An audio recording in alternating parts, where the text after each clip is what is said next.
شروع اللہ کے نام سے جو بڑا مہربان اور نہایت رحم کرنے والا ہے۔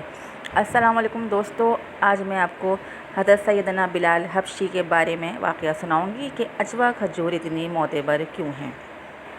اجوا کھجور کو اتنی معتبر کیوں مانا جاتا ہے، اس کا پورا واقعہ ہے، تو آئیے شروع کرتے ہیں۔ حضرت سیدنا بلال حبشی رضی اللہ عنہ ابن غلام باغ کے اندر جھاڑ جھنکار کھجوریں چننے میں مصروف تھے۔ یہ کھجوریں نرم نہ تھیں اور ذائقے میں بھی باقی کھجوروں سے مختلف تھیں، جبکہ کھجوروں کا رنگ گہرا کالا اور دانہ بھی بہت چھوٹا سا تھا، جھولی میں بھر رہے تھے۔ یہ کھجوریں اس باغ کا آخری پھل تھا۔ آپ رضی اللہ عنہ مدینہ منورہ میں انہیں فروخت کرنے کا ارادہ رکھتے تھے۔ آپ صلی اللہ علیہ وسلم یہ کھجوریں لے کر بازار میں گئے، مگر وہاں کوئی ان کھجوروں کا طلبگار نہ تھا۔ اسی اثنا میں ایک آواز آئی، اے بلال، یہ کھجوریں تو تجھ جیسی کالی اور خشک ہیں۔ یہ بات سن کر حضرت سیدنا بلال حبشی رضی اللہ عنہ کے دل کے آبگینے پر ایک ٹھیس لگی اور آنکھوں سے آنسو رواں ہو گئے۔ حضرت سیدنا بلال حبشی کھجوریں جھولی میں سمیٹ کر بیٹھ گئے، آنکھوں سے آنسو جاری ہیں۔ دل میں خیال آیا کہ ابھی یہاں سے حضور پاک صلی اللہ علیہ وآلہ وسلم کا گزر جو ہو تو ٹوٹے دلوں کا سہارا ہیں وہ، جنہوں نے مسکینوں کو عزت بخشی ہے، غمزدہ دلوں کو تسکین دی ہے۔ ہاں، وہی وجود کائنات، رہبر کائنات، محبوب کائنات حضرت محمد مصطفیٰ صلی اللہ علیہ وآلہ وسلم نے دکھی دل اور آنسو سے بھری آنکھوں سے محبوب کو یاد کیا۔ ادھر رحمت کل جہاں حضور پاک صلی اللہ علیہ وسلم تشریف لے آئے۔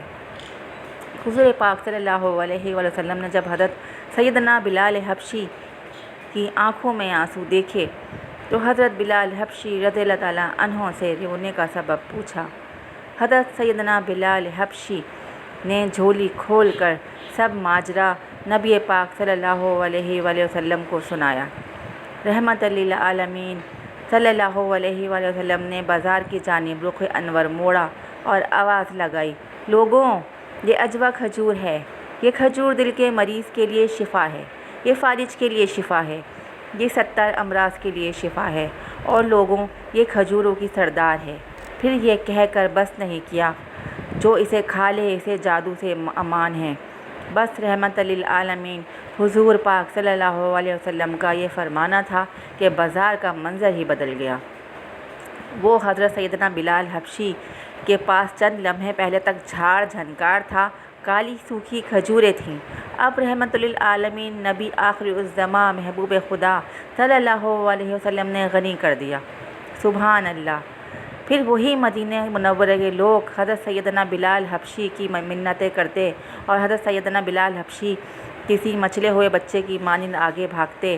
اسلام کی تاریخ گواہ ہے کہ وہ کھجوریں جن کو کبھی دنیا جھاڑ جھنکار سمجھ رہی تھی، حضرت سیدنا بلال حبشی رضی اللہ عنہ کی جھولی میں آ کر اور حضور پاک صلی اللہ علیہ وسلم کی زبان مبارک کا صدقہ آج بھی کھجوروں کی سردار ہے، جو مدینہ منورہ کے باغات میں پائی جاتی ہیں، جس کو اجوا کھجور کے نام سے زمانہ جانتا ہے، اور لوگ آج بھی اس سے فیض حاصل کر رہے ہیں۔